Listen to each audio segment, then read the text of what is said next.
Obviously, we saw the trailer. We saw what the tone kind of was. We saw maybe where where everything was headed. We saw Lobo, we saw Krem, of course we saw Kara, we saw Ruthie, and now we're just kind of curious of like how it's all gonna be together. And well, I think from this reaction I'm seeing right here, this sounds about right.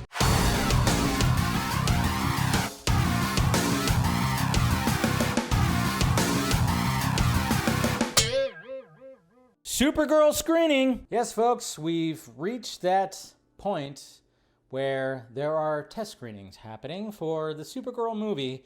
And here we go again, because man, we're gonna be hearing about this, and people are gonna be getting fed information, details when it comes to the movie, just like we did with Superman, just like we get with some of the other ones too. But again, all eyes on the DCU, because the discourse is out there. And I mean, this is one of those things where, again, the people who want the DCU to end and James Gunn to end, if they wanted it to end, they just wouldn't talk about it. But the fact that they talk about it every fucking day, I mean, positive and negative, it doesn't matter. Long as it's trending, long as the word's up there, long as it's keeping up trending, you are actually actively helping these movies. I mean, it's part of it. It's part of the analytics that they look at, and that's what these guys don't realize is I mean, I don't know how many times these guys were telling me that as soon as Fantastic Four comes out, nobody's going to be talking about Superman. Guess what? Nobody's really talking about it anymore.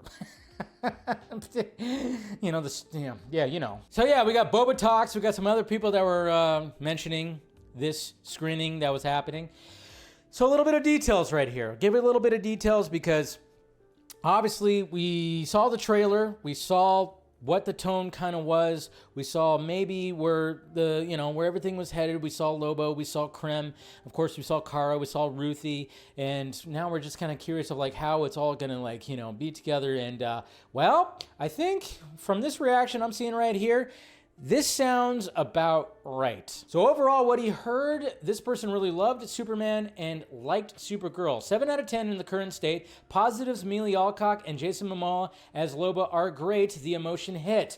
Negatives, not a fan of how much darkness was used in the cinematography. So they might have to brighten up that color palette. Krem described as a generic, undeveloped character. I had a feeling they were gonna mess up Krem. I just had this feeling. Anybody who's been positive about the Supergirl trailer has said, yeah, but Krem, why the fuck did they do that with Krem? Because you had an actor that could look like the Krem in the Woman of Tomorrow book, but you decided to go a different direction. Really weird choice. I don't know why they went with that choice, but hey, it happens. Somebody even described Jason Momoa's Lobo as having kind of like a Captain America, Civil War, Spider-Man type of presence kind of thing, which kind of makes sense, because I was going, yeah, he's probably in one scene, maybe two, but it seems like, yeah, it's pretty much how Spider-Man was in Civil War, which I'm going, okay, that kind of works. But then there was also people saying that Lobo probably should be the villain because Krem is just not... It's just not there.